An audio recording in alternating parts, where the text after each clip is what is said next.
Gravy,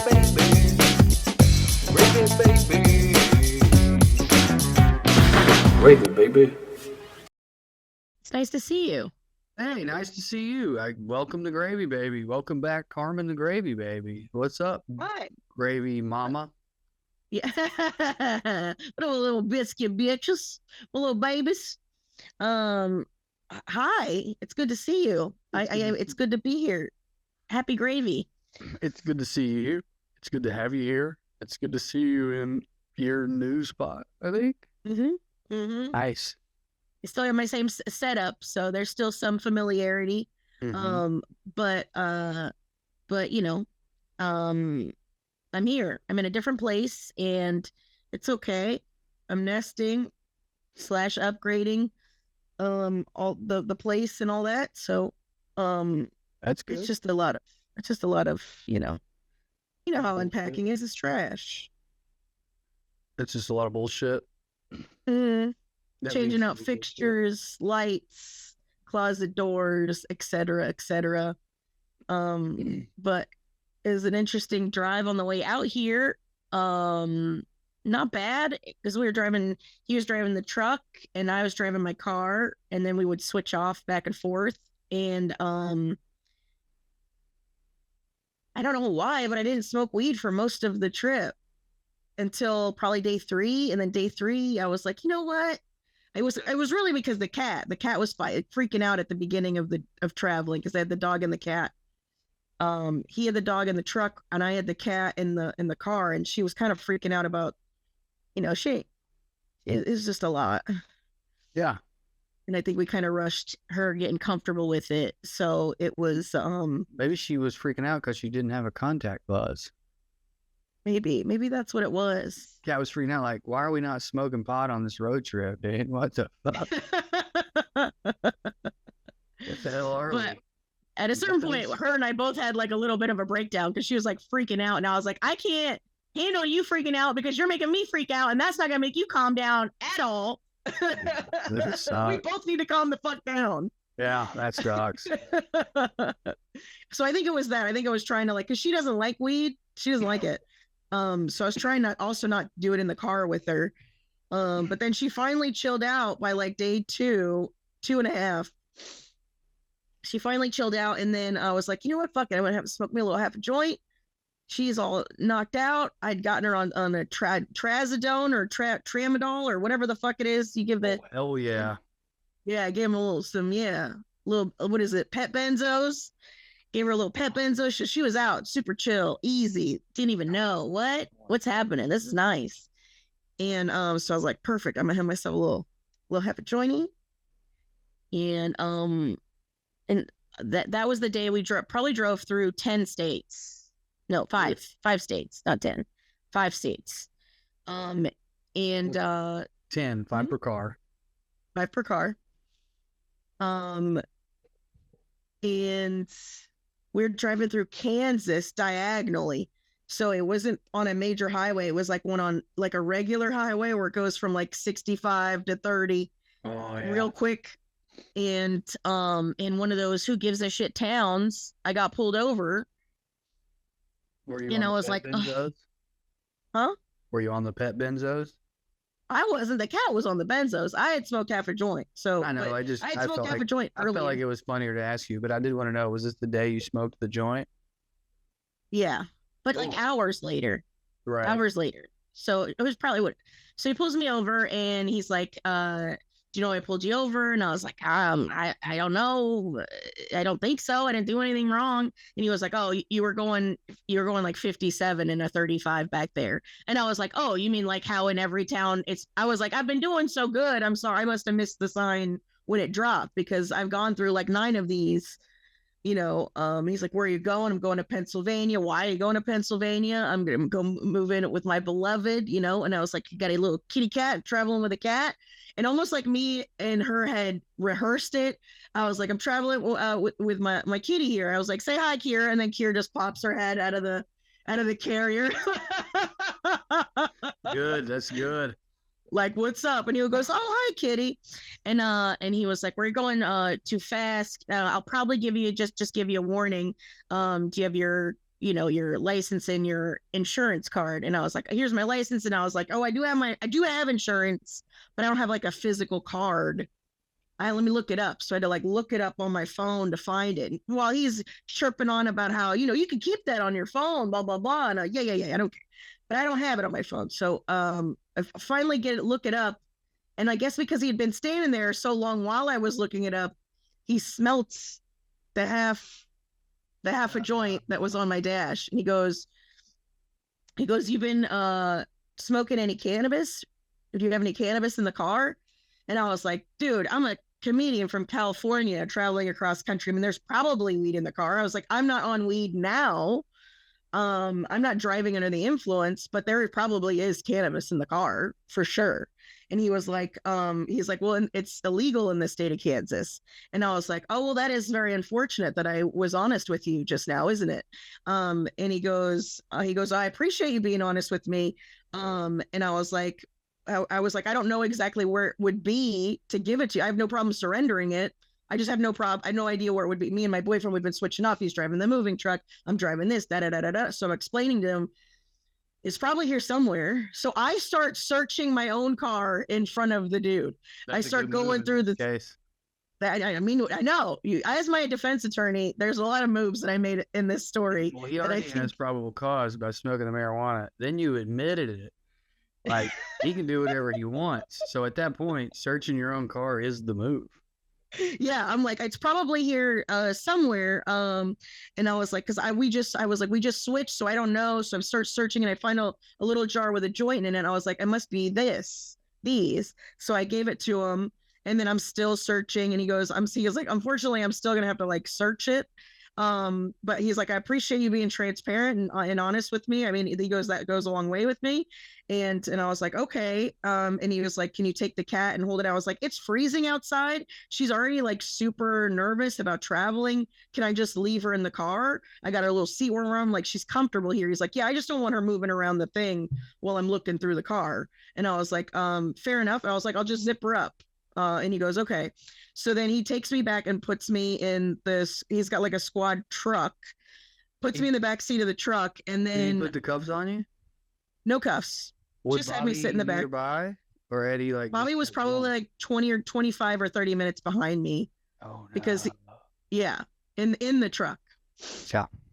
So I'm sitting in the car. He shuts the door, and then I hear his radio is on, and it's playing fucking Christian rock. There's a Jesus and a Jesus and a Jesus, and I was like, oh no, this is gonna be so bad. Yeah, not good. So I'm sitting there like, fuck. And then I see him going through my backpack, and I see him pull out my Steam Deck. And if you know what a Steam Deck is, just like a big, like, handheld video game controller. I see him pull out the case, and he's like, oh, what the fuck is this? And then he unzips it, and then he sees the Steam Deck, and he's like, oh shit, okay. Almost like yeah, if you're gonna get high, I'm not gonna play video games. Almost admiring it. And then he puts all that back. He goes through it. He pulls out a bag, because I have also the car is full of shit from the move. So he's just like pulling out stuff that's nearby, like he went in the back, and there's a backpack with all the pet shit. So he looked through all that. And then the sheriff pulls up with a canine unit. Older dude. They're checking in with Guy. Guy tells him what's got it, whatever. And then the sheriff just goes back in his truck and just kind of waits. And then dude goes into the passenger side, the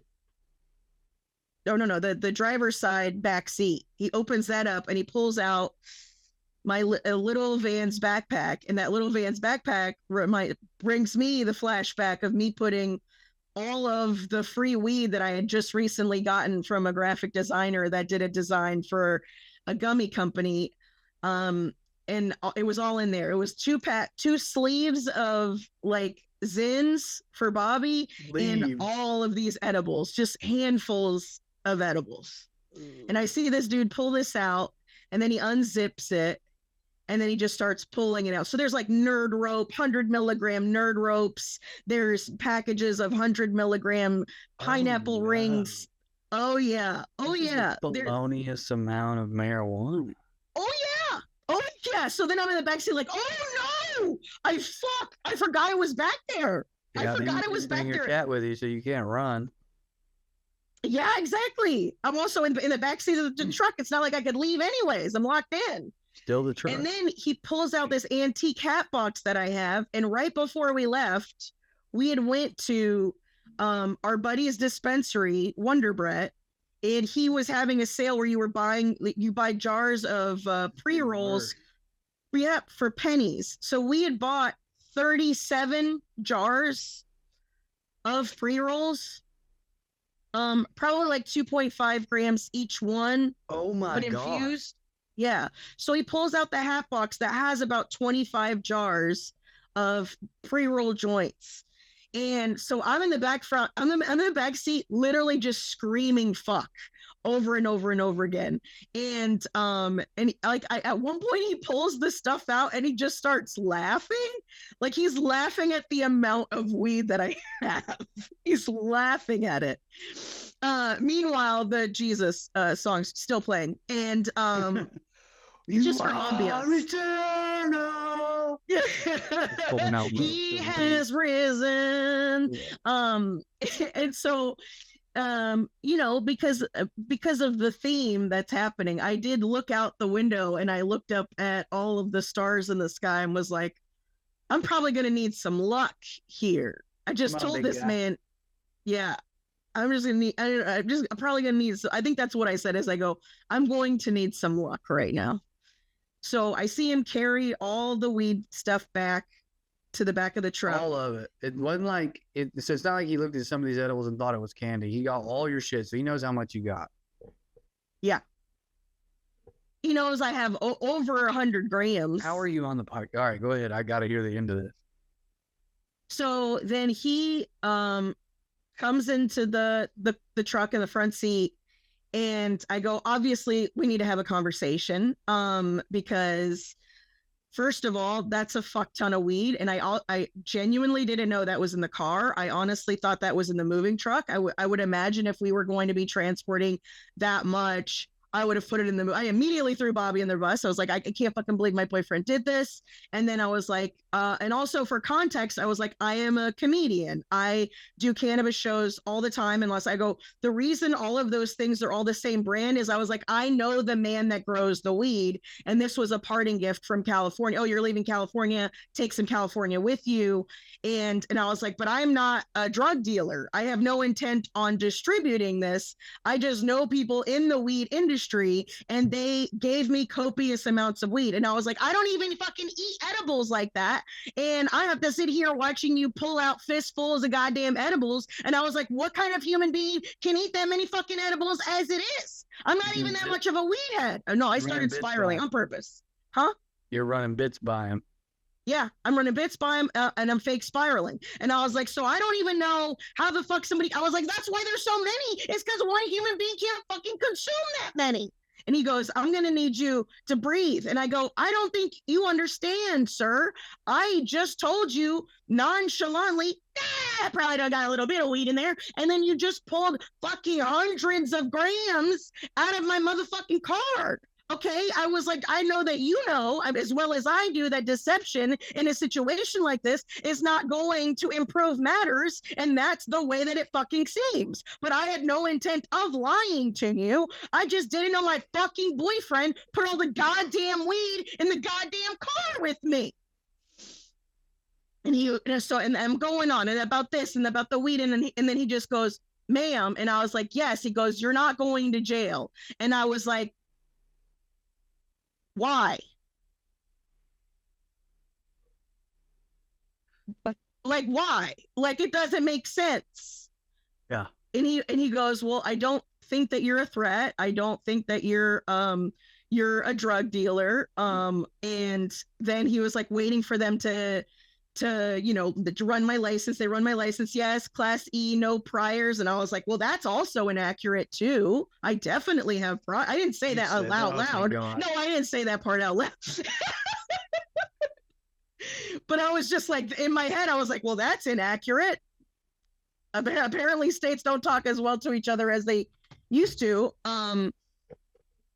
And so then he goes, I don't think you're a threat. I don't think you're a drug dealer. And he goes, and fortunately for you, like, this is probably the best county for this to have happened in, because we have a reputation of being like the coolest cops in the whole state. And I was like, okay. And he's like, but this is what's going to happen. He was like, I know I said I was just going to give you a warning for the speeding. I'm going to give you a ticket for the speeding. I'm going to give you a ticket for marijuana. And he goes, and I'm going to give you another ticket for marijuana because of how much marijuana you had. And he goes, and he's like, you could refute it. You have to come back and have to go to court, blah, blah, blah. You could pay it. And I go, yeah, I would gladly pay the state of Kansas whatever the fuck it wants for me to not go to jail right now. And to be able to leave Kansas. I mean, they've got you over a barrel right there, Carmen. You want to stay in this fucking state? No, then pay us money. Absolutely. Absolutely. So then he comes around, he opens the door, and he's explaining to me the ticket, all this other stuff. And I'm just sitting there, and I'm like, I'm getting I'm just like, what? How the fuck is this? Is the luck? How the fuck is this happening? And I just say to the cop, which, by the way, to all my gravy babies, I know how bootlicky this sounds, but at the moment, the amount of fucking relief that I was like not having my life ruined at the moment, I was like, can I hug you?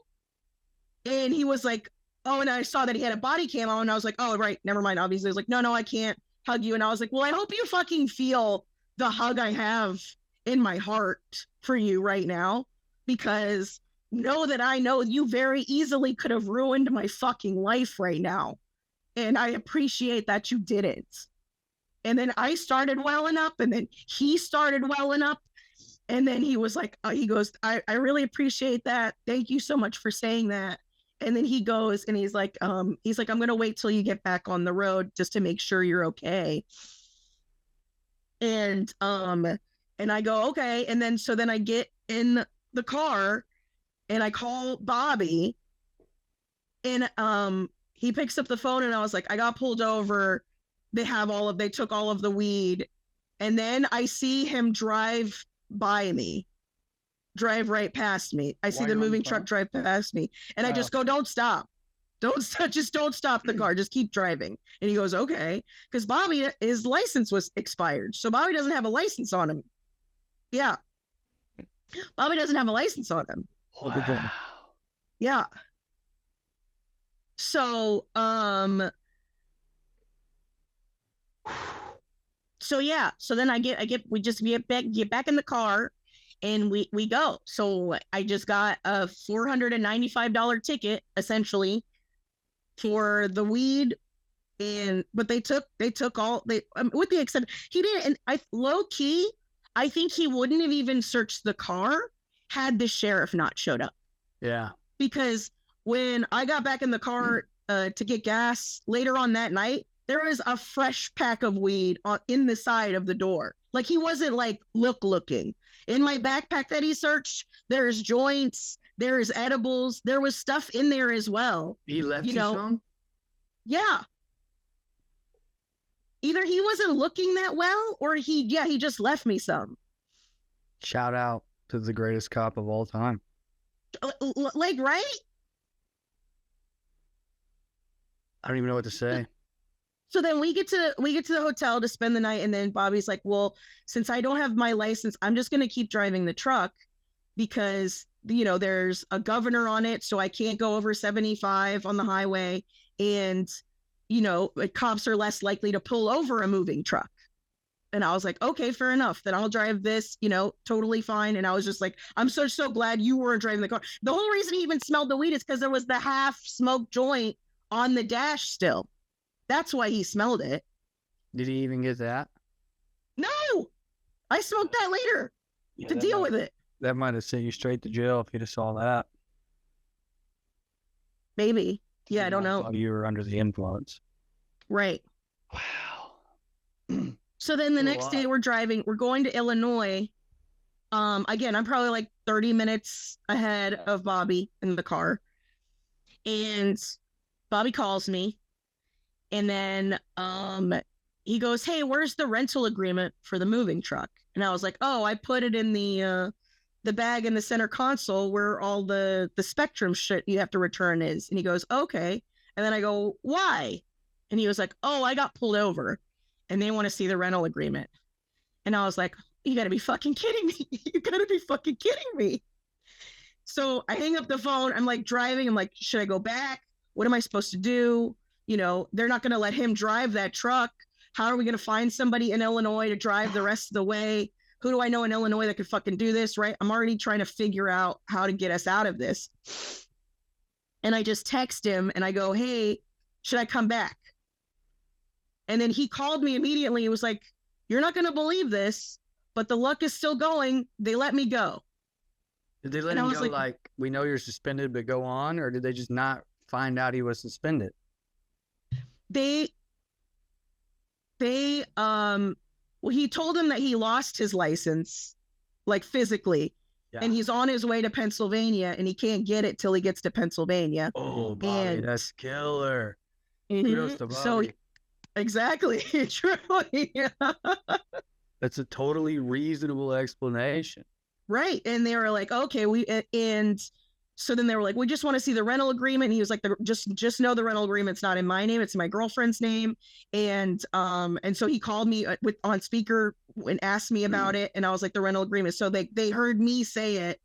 And so they knew he wasn't lying about that, you know? So then it was just like, he was just like, oh, well, he was like, I was actually not even looking to pull you over. I was looking to pull over that black truck that was in front of you.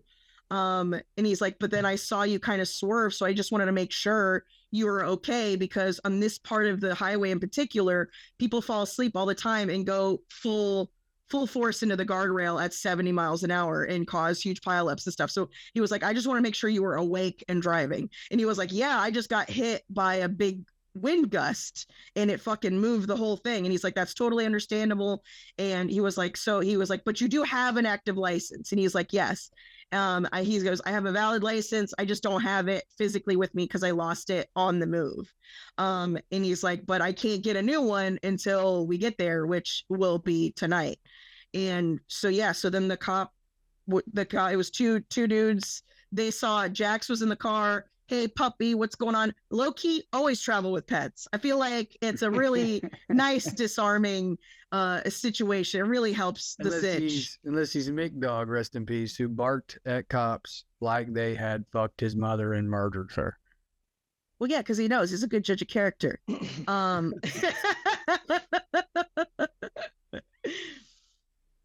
So needless to say, not gambling anytime soon, because I feel like all my luck has completely run out. And that was like the first thing I said to Bobby when I called him, is I was just like, one, they were bad at their job, and two, I'm so glad I was the one driving and not you. You know, I feel like this. I don't think they're bad at their job personally, but I hear you. No, I know, but it was really more about the priors. I was like, there's definitely that's an easy goog. That's an easy goog. I'm floored. Yeah. I mean, like, I'm tired. I can't imagine how you felt. Like, the cortisol spikes that just hearing it gave me has worn me out now. I'm serious. Like, that's incredible. Yeah. Yeah. I drove real late that night because I wasn't going to be able to sleep. But I was so high and just rambling. Please, can we just get there? You know, yeah. Like, also, let's just not be in this car in this situation anymore. Yeah. Wow. And it's not like I had a ton of weed, because I thought I had no weed at that point. I thought he had taken everything. So I was just like, also, I don't have any weed to calm down either. But you did have weed. But I did have weed eventually, turns out. Wow. Yeah. I genuinely don't know what to say other than holy shit. Yeah, I mean, that's all I could say. And I was immediately like, I'm so glad you weren't driving. You know, I was just like, this could have gone so much worse.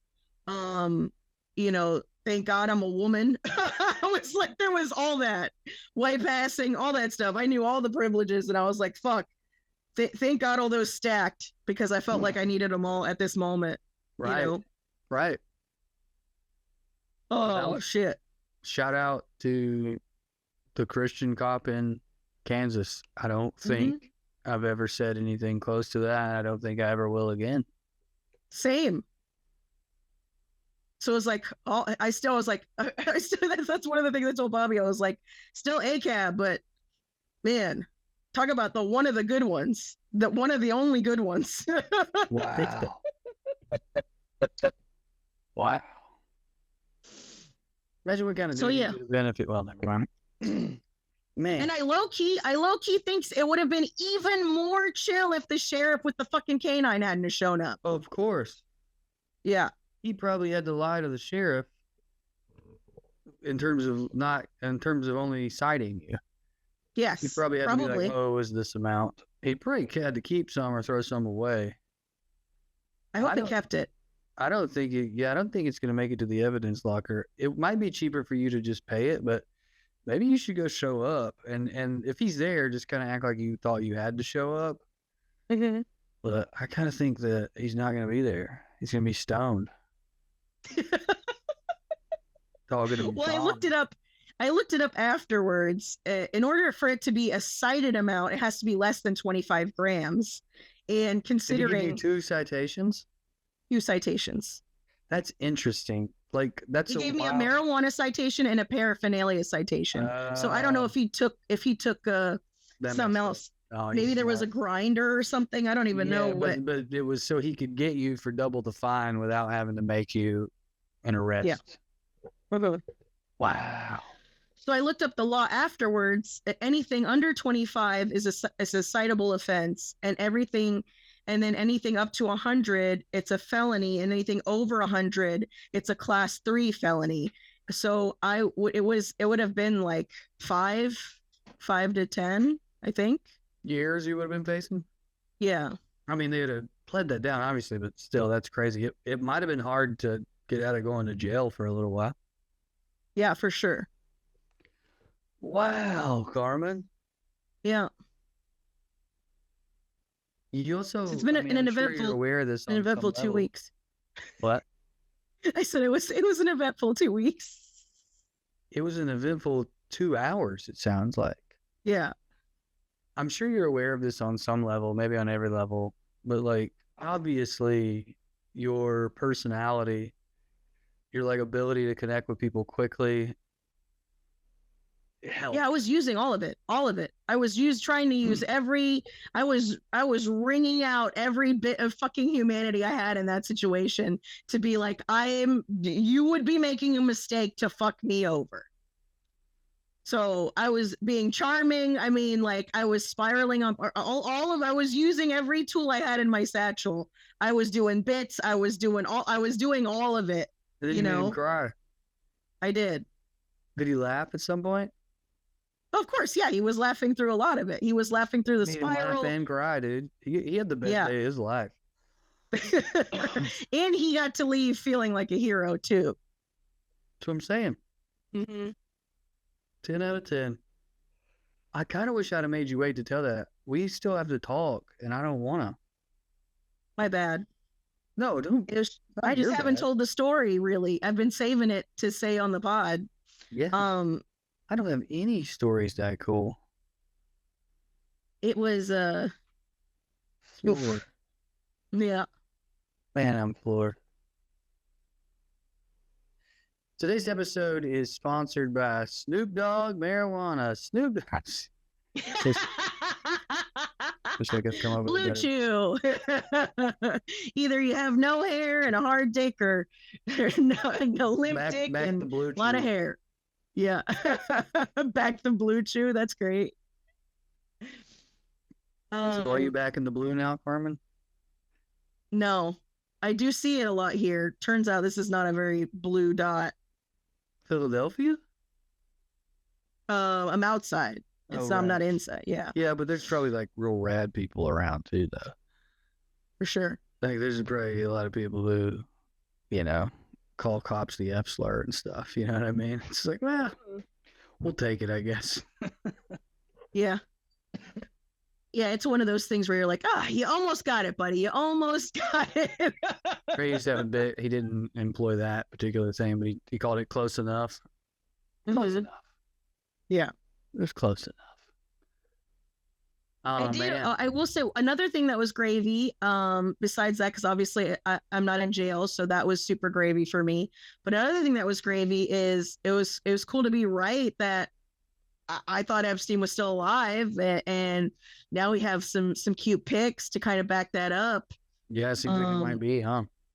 Yep. It's crazy they got him all the way out of that building in a minute. I guess they didn't have to get him all the way out of the building. They just had to get him out from in front of that one camera. Right. Well, and I found out from some nerd on the internet that because anytime you edit any kind of footage, there's a record of it in the back end.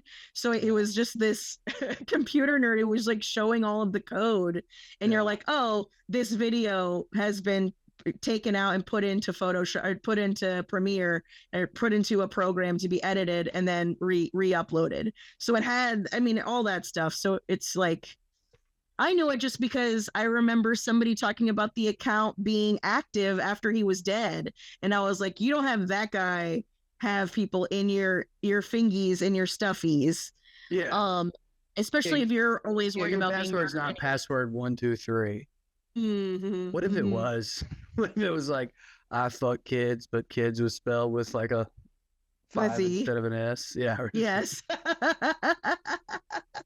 It's I fuck PHUCK. Well, did you see the him how he got one of the first things that caught him was him playing fucking Fortnite? That's what I thought you were talking about. Oh no, I was talking about his bank account. Oh, his bank account. His bank account. Oh no, I thought you were talking about Fortnite. Yeah, I saw that. And then the new is his FedEx account. They were able to get into his FedEx account because with all everything that they released in one of the emails, it has like his FedEx password. So my thing is, with all that coming out, I think that someone wants him dead, because the whole time that I was like thinking, is he alive or dead? I'm like, well, it makes more sense for him to be dead. It's like kind of too risky to leave a guy like that alive. And then DJ was like, yeah, but maybe he, knew some shit and had a fail safe. Somebody's going to release something if you guys kill me, blah, blah, blah. It would make sense if somebody starts releasing all that to make it known he's alive, to just kind of put him in danger generally. Yeah. I think so. I think that's why everything's coming out now. Also, there might be a version of your cop somewhere in the CIA or the Mossad who's like, look, dude, I'll murder a child for the empire, but fucking one? No, we got to get this dude out of here. Like, in my head, I'm often like, is there not one dude who's like, I'm pretty evil, but fuck this guy? Right. I feel like that line has to be there. And I think that line is probably, I mean, some of the people that went to the island, they're like, oh, this for like Chris Tucker or something like that. I feel like some people went there thinking it was just power, not realizing it was as gross. Does that make sense? Yeah. I mean, I definitely am always imagined that rich people have the equivalent of a prostitute, multiple of them at their parties. And I would have just assumed they were grown-ups unless it was obvious that they weren't. But like, of course it makes sense where I go, no, they're trafficked and a lot of them are underage. Like, oh, right. Of course they are. Right. I'm an idiot. Gross. Super gross. I mean, that a lot of it, it's a bit much. Like the stuff, like the Trump pageants where he would like measure how good of a calendar girl she was by how tight her vulva was. So he was telling him he was doing that. And I'm not trying to defend Trump, but I feel like if he had done that, we would have heard more about it. I think it was, and this is slightly less worse, but it is a wild. I think he like brags that he does that. It's like he's a loser and a pedophile.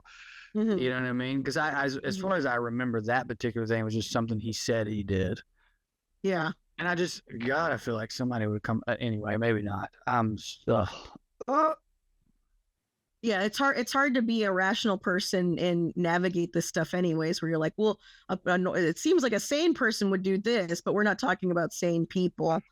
But even the picture that came up with him with the Dynamics guy and Steve Bannon, that was like from 2024, no? That sounds about right, yeah. I mean, it's everybody, you know, except for Joe Biden. You know what I mean? Like that was kind of wild too. I don't know, Carmen. If people don't, I if just heads like don't roll, there's for the no longest coming back time, from this. I felt like pedophilia was like the one thing that was bipartisan, even with Turns out it abortion, is. capital punishment. Yeah. I just meant for us, the general public. That was like the one thing where people were like string them up by their nuts. It didn't matter which party affiliate and this was obviously before politics became identity. So this is pre that. So, but it was always like, no matter what, however you felt about the big things, abortion, gay rights, any of those, corporal punishment, any of those things, at the end of the day, protect the kids was the one thing that everybody was on board with. It was that very thin pussy part of a Venn diagram that everybody was in on. And now to watch people try to get themselves to be okay with that is insane. Well, they're just in total denial. Like so many people are like, oh man, unfortunately, Will Red had on this like right-wing Christian dude this week. People ask us if they can come on and promote their book a lot through just like general PR services. And if it's someone wild, we say yes, and then they always figure out who we are and back out. And this dude didn't back out. But he didn't back out. Yeah. He's the founder of Pastors for Trump. Anyway, we like brought that up, a couple different times in various ways. And his line is very much like, I really hope we get these people. So he clearly like is either believing or pretending to believe that Trump had nothing to do with that part. I mean, how? There was no like, in my mind, there was like no reason to like push on that. It's like, all right, man, like you're crazy. You know what I mean? He also like said like wild shit. Like it doesn't matter. The interview kind of sucks to be honest with you. But my point being, I think a lot of people are still just in total denial. Like they still hold that as something that's awful. And they're just pretending like their heroes didn't do it. Specifically Trump and some of the people he surrounded himself with. Dude, how lame you gotta be though? You're not even welcome to the pedophile party, Elon, right? Like, and to make him even worse, to be like a simp for it, to be like, please let me come to the party, to be a billionaire, and people just really like, ew, gross, no, thank you. I mean, that's probably why to make pedophiles go ew, gross, you got to be pretty gross, I imagine. Yeah, dude, it's also like just throw your own party. I mean, that's where you gotta go. It is really nefarious shit because they're all gonna claim, like he's gonna claim, oh, I just thought he partied with of age models, and I wanted to do that. But the thing is, you could. You're fucking Elon Musk.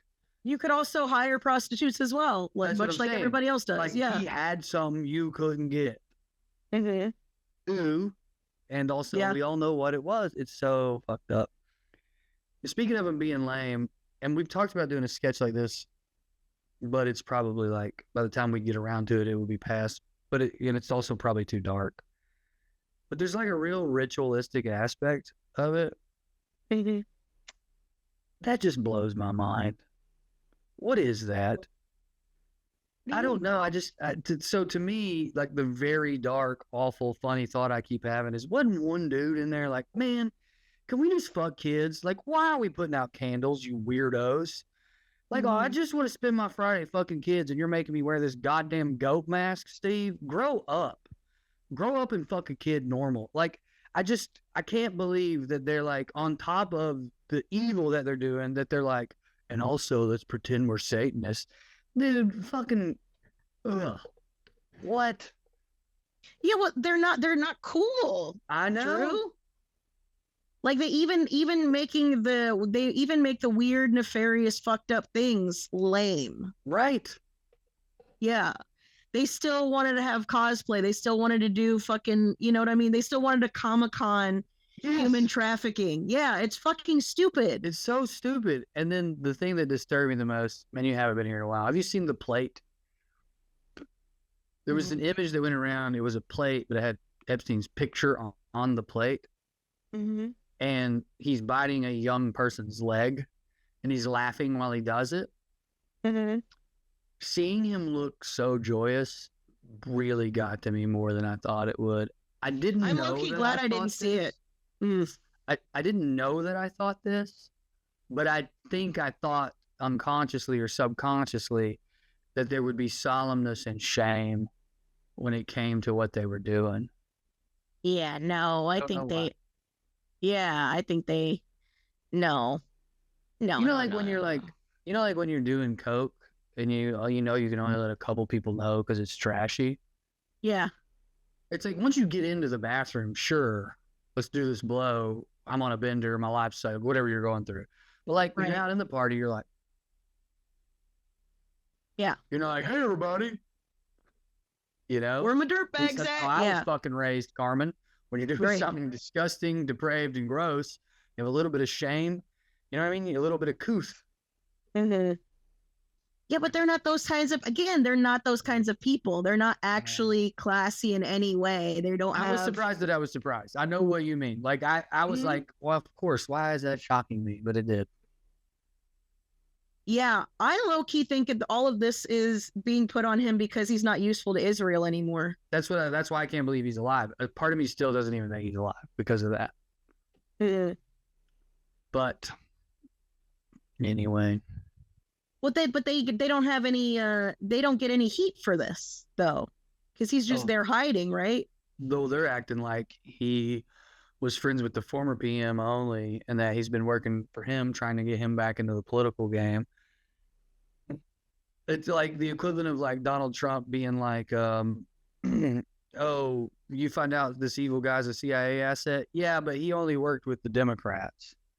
Thank God we beat them. Am I right, guys? That's what their like official stance is. And that he was probably a Russian agent. Yeah, that's cute. Fool me once, shame on you. Fool me 7 times, 9. Brother, sister, it's cousins. Cute. It's too much. It's Delulu land. It's too much, Carmen. Yeah. And like, I'm having a hard time too, because I could tell there are people who are like very different than me. We'll say conservatives who are just like, fuck. But there's people who aren't, and that's fucking me up. They'll just talk to you about the economy or something. Yeah. You know what I mean?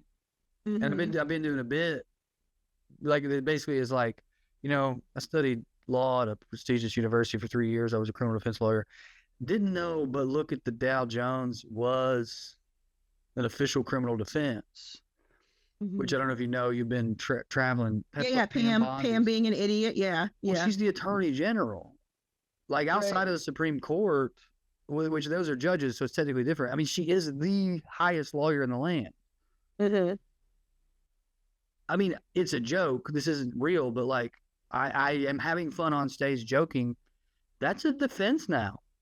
Get a DUI on the way home.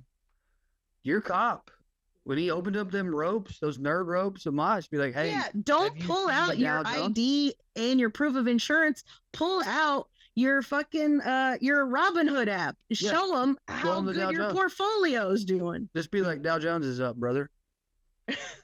Also, officer, I don't know if you know this, but they're fucking kids. That's actually probably why he let you go, Carmen. In the back of his actual Christian mind, he was like, they have been fucking kids. She should get away with this. Mm.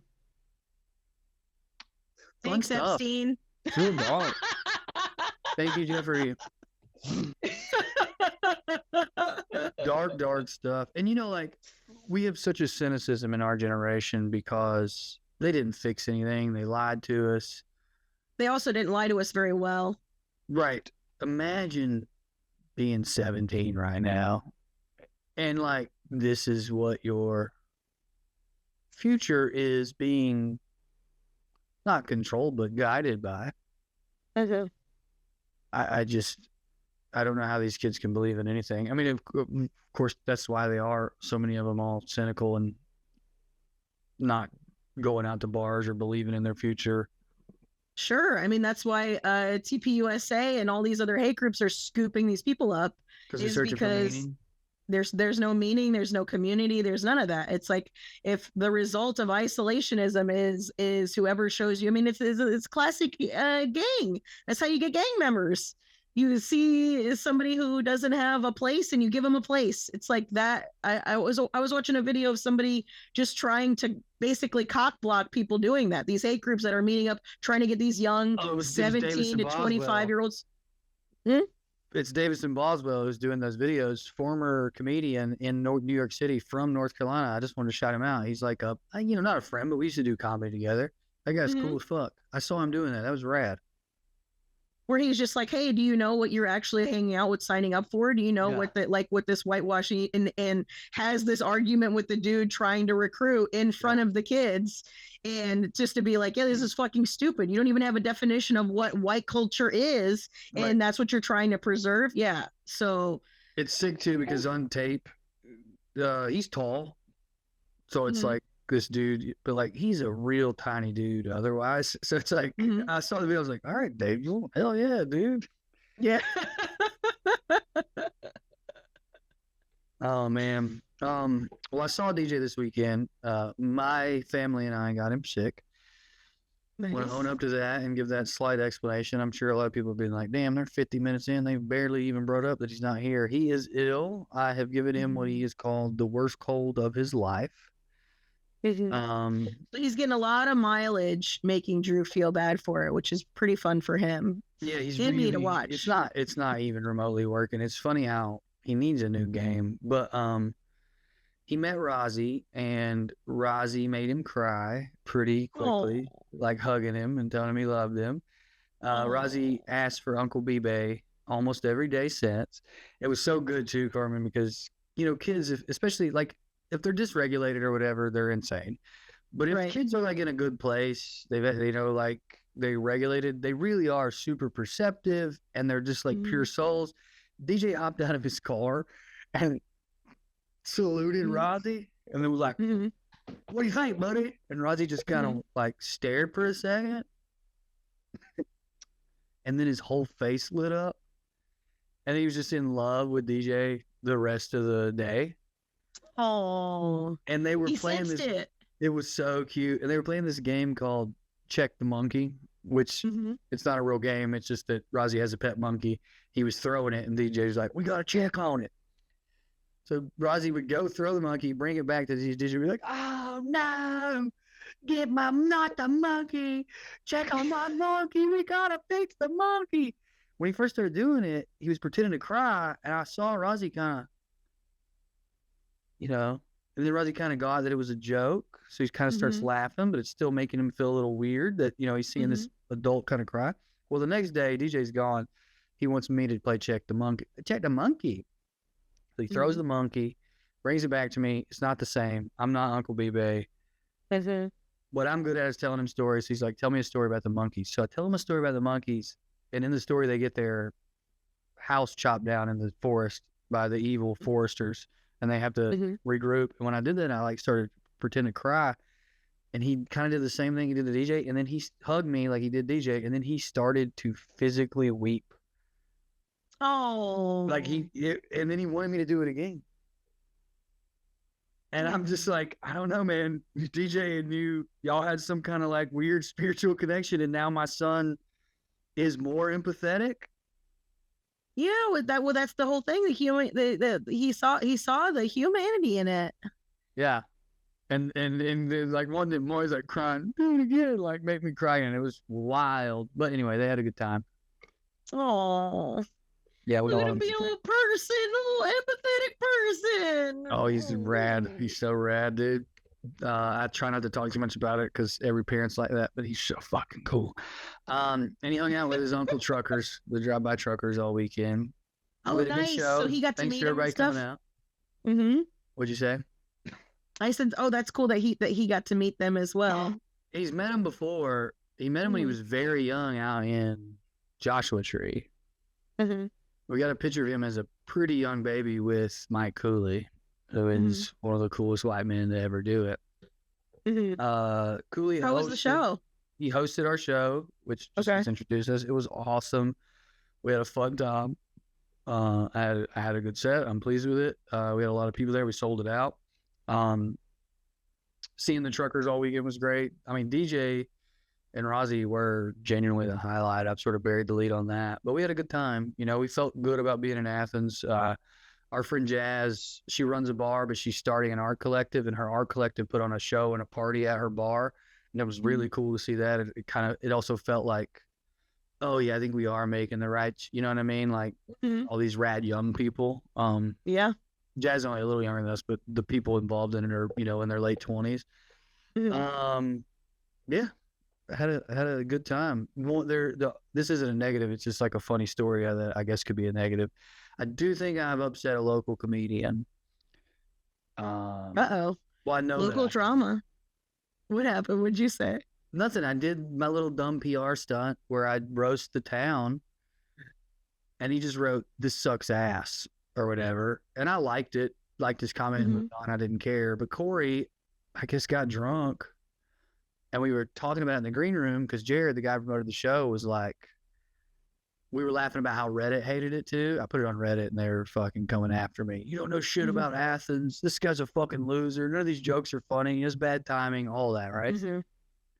And then Jared was like, even a local comic. Well, then Corey wrote this long paragraph, like kind of sincere, I guess. Like, dude, I remember when I was a young comedian, I thought this is, you know, just like basically like, what the hell are you doing? And the dude like tripled down, you know?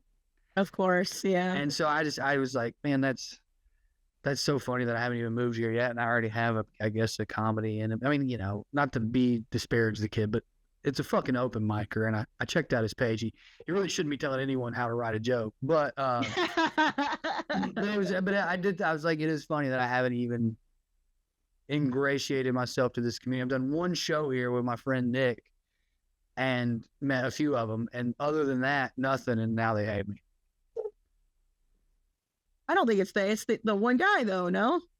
Oh, I don't know. It's just funny. It's just funny. So what was the criticism of the joke? I don't understand. The jokes you're making. Well, the first one was just, "This sucks ass," and I thought that was funny. Genuinely, I was like, you know what? Kudos to this kid. Saw this at 3 a.m, wrote that, moved on with his life or whatever. Online on Reddit, it was mostly like, you clearly don't know anything about Athens. The thing about that is I got most of the premises from people who live in Athens. And like a lot of people liked it too, who are from Athens. And the premises were mostly, you think you're like this great music town and you're not. They are. I am aware of that. I was there to do a show with my favorite rock band in the history of the world who's from there. Yeah. But I also know they're so up their ass. That's also, if you ever go to Athens, go to Extreme Noise. There's a rad punk record store, punk specific record store that's there. Hell yeah. Anyways, go ahead. Well, they're all up their own ass. That's the bit, is that you're up your own ass and your band suck. It's just me saying that, you know what I mean? And like there was one comment on Reddit. Actually, their reaction really is just proving you right. I think so. One that I did enjoy was like someone being like, I think he knows the bands are good. He's doing a show with Mike Cooley. 4 responses were like, really? Where'd you see that? And the guy's like, in the video. And then someone else replied like, yeah, it's almost as if he does irony for a living, guys. Yeah. But ultimately how I feel about it is like, yeah, dude, the roast of the town you're going to is cheap. Yeah. Every promo's cheap. I'll grant you that. But you're going to talk about my joke structure? Nah, because there are 3 jokes in that bit that were solid as hell. I stand by all of them. And that's probably why people were mad. The other thing is they would just say things like, just like, you know, there's no depth to this. It's like, oh, the roast of Athens had no depth to it. Yeah, but anyway, that was the main criticism. You clearly don't know Athens, and there's no depth. And then there was this stuff like, you have bad timing, you'll never make it as a comedian, you know, blah blah blah. It's like, all right, guys, that's bothered me years. It genuinely amused me, but I thought it would amuse you to hear that I've already made enemies inside the comedy community. I know, you started drama before you even got there. Yeah, I didn't reply to anything. I didn't care. I genuinely didn't care. I did. Yeah, whatever. You sold the show out. That's all that mattered. Well, I also at the end of those always say, if you don't like this, meet me in the parking lot. Mm-hmm. I had a few people, of course, cheekily be like, "So we meet this guy in the parking lot." I just remembered. I think on Reddit I did reply something like, "We had a great sold out show, everyone. You know, Mike Cooley, Patterson Hood, and the rest of the drive-by truckers really seemed to enjoy it. I looked around. There were multiple parking lots. I did my best, but I didn't find any of you." No one replied though. I couldn't get any Reddit. I couldn't even get any. That's Reddit always drama. what happens. Couldn't even get any Reddit drama going, Carmen. Ew. It did. I'll say this. It did kind of make me rethink that idea as a promo bit. I'm not saying I want any of those people who got butthurt to come to my show, but it shocked me on Reddit to find out how many people were like, "Fuck this guy," because I was like, I really just thought people would think it was dumb and either be interested or not. It never occurred to me that people would actually care. And obviously for a promo, I mean, that's small town shit, though. That's small town shit. Yeah, You know you're what I right. It mean? wouldn't happen if it was Nashville.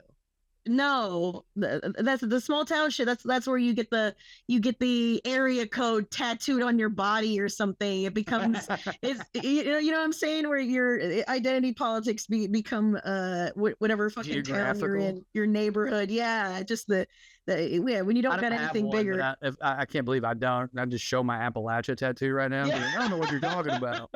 Even that's larger because it's much a bigger region than one specific. When people do an area code, it's pretty small. I genuinely think Appalachia is an ethnicity. When I look up the definition of an ethnicity, oh, I agree. I'm like, oh, I think that's what I come from. Yeah. Well, maybe Athens is an ethnicity, and I have offended the whole ethnic group. No, I mean a lot of people came to me at the show and was like, "Dude, I saw your video. It's fucking great." So I don't feel that that's true, but it did kind of make me rethink, like, oh yeah, but this is promo, and like, you're not in a position to turn people off. Maybe you need to figure out a different way to do it. And I thought, honestly, think of how many times you've done this. This is the first time you've gotten any kind of real resistance. It's the first time I put it on Reddit instead of Instagram. And also, that's not true. I got a lot of pushback on my Asheville one, which was my most popular one, because, and this is true, if you know a city very well, but you don't live there, so you're also removed from it, it is easier. I honestly, and by the way, Athens has been my second most successful one because I actually do know that city too. My Asheville one kind of blew up, and I got quite a bit of pushback on it because of that. And then I had to take it down. I don't know if you remember this.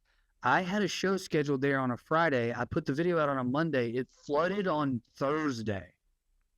One of the jokes before it flooded was, "I hope the river rises to get rid of the body odor stench from all of your," whatever I said, like baristas with philosophy. So now you're a warlock too. Now you're wielding. You're manufacturing hardship. That's another thing I kind of thought, though. I was like, Andy, one thing I'm worried about moving to Athens, these are bitch-made people. But maybe you could lead by example. You could show them. You could show them the way of not being a little. I feel like I've been trying. I didn't reply to anything. You know what I mean? I genuinely didn't care. Like I said, if you're telling me I have bad timing or I can't write jokes, it's just emphatically not true. You just don't understand it. Yeah. And then the rest of it, I was like, yeah, all right. Like, sorry I made fun of your fucking football team.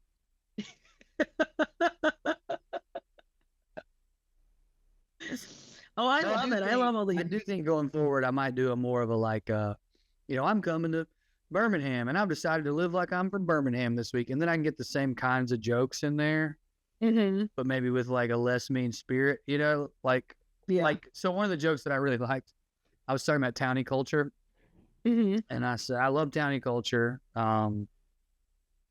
love a group of people who make their whole personality the fact that they were afraid to leave a place. But that works nationwide. You can say that joke about so many fucking. That's a great joke. And then, the part I'm really proud of is they have a shot in Athens. It's only in Athens. You can get a howdy. It's half price, half a shot. It's like, hey, I'm on my way to work. I don't need a whole shot. Give me a howdy. And I say, after that joke I just told, that's why you guys invented the howdy.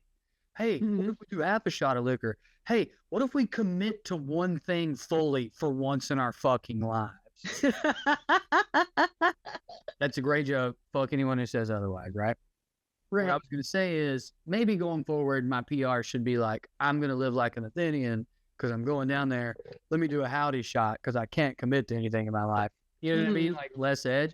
And not because I care what people think, but more because I was like, yeah, maybe doing promo by being mean about the town was not the right move. Yeah, it's the shitting on the club you're working at while you're working at it. Yeah, I get it. Yeah, I think the angle change will make all the difference. The Shangle Ange. Well, anyway. Angle Ange. I thought you might enjoy that. Meeting the Truckers ruled, the DJ part ruled. It was all gravy. It was a pretty damn gravy weekend. Andy and I were, traveling with a 2-year-old. One of us would go out one night, one of us the next. We didn't really do any drugs, but we definitely drank. Like, still had I can't think of a single fight we had. That's a good weekend, man. Goddamn right. Yeah. It's far. High five myself. We should wrap it up. Drew Anything you want to promote? taking feedback from the internet, apparently. And okay. Carmen found a decent cop. I guess we're all growing in our own ways. Right?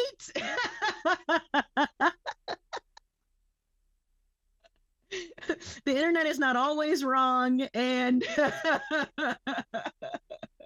there are exceptions to every rule. The rule being all cops are pieces of shit. Well, I think the original French version of that phrase, which is where it came from, of course, all the protest stuff comes from the French, is all cops are bastardized. And even that dude's been bastardized. I mean, clearly he's awesome, and yet he's out here having to be a cop. I mean, goddamn. Yeah. It's great to have you back. Everybody, if you were wanting or hoping for our buddy from the Valley Labor, I think we're going to have him on next week. We had a little scheduling conflict there. DJ should also be back next week. I will be in no particular order, but I think this is the right order. New Orleans, Denver, Bristol, coming up soon, Bristol, Tennessee. And, go to drewmorgancomedy.com. Carmen?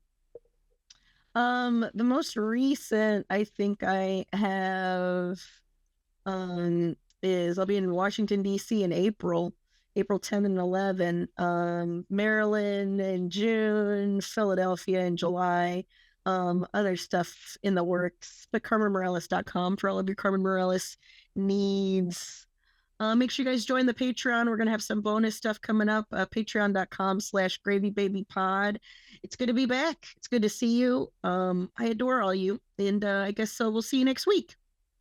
Bye. Bye.